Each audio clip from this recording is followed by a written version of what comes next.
Kita semua tentu tidak asing dengan perjanjian kerja bersama atau PKB. Namun apa sih perjanjian kerja bersama itu? Hai semuanya, saya Adrian. Selamat datang di channel saya Sharing Ilmu. Untuk memahami apa itu PKB, maka kita bisa melihat di pasal 1 angka 21 Undang-Undang Nomor 13 Tahun 2003. Di sana dinyatakan bahwa perjanjian kerja bersama adalah perjanjian yang merupakan hasil perundingan antara serikat pekerja atau beberapa serikat pekerja yang tercatat pada instansi yang bertanggung jawab di bidang ketenagakerjaan dengan pengusaha atau beberapa pengusaha atau perkumpulan pengusaha yang memuat syarat-syarat kerja serta hak dan kewajiban kedua belah pihak. Artinya adalah PKB itu wajib dibuat oleh perusahaan bersama serikat pekerja sebagai representatif karyawan. Lebih detail terkait dengan hal ini ada di pasal 116 sampai dengan pasal 135 UU TK dan di Permenaker nomor 28 tahun 2014. Dalam prakteknya banyak istilah yang digunakan untuk menyebut PKB, misalnya perjanjian perburuhan kolektif, persetujuan perburuhan kolektif, ada juga yang menyebut persetujuan perburuhan bersama, atau ada juga yang menyebutnya adalah kesepakatan kerja bersama. Semua istilah tersebut pada hakikatnya sama, karena yang dimaksud adalah perjanjian perburuhan.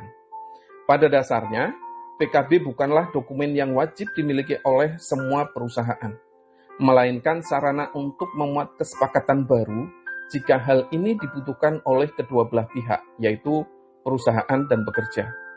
Meski tidak wajib, namun idealnya setiap perusahaan memiliki PKB. Hal ini tentu saja bisa dipahami, karena tujuan dan manfaat PKB ini sangat banyak buat perusahaan maupun buat pekerja.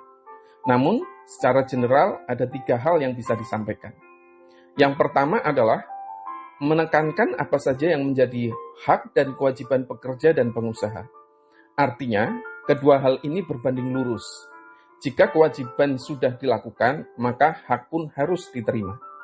Yang kedua adalah membangun hubungan yang damai, harmonis, serta berkeadilan, sehingga bisa mengurangi potensi terjadinya konflik atau perselisihan.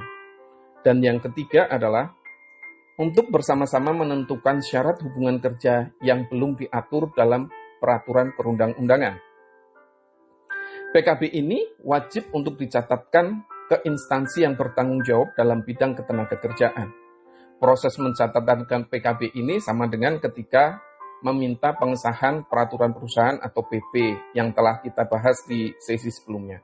Bedanya adalah PKB itu dicatatkan, sedangkan PP itu disahkan.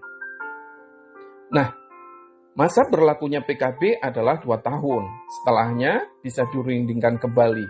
Dan jika belum didapatkan kesepakatan, maka bisa diperpanjang paling lama 1 tahun.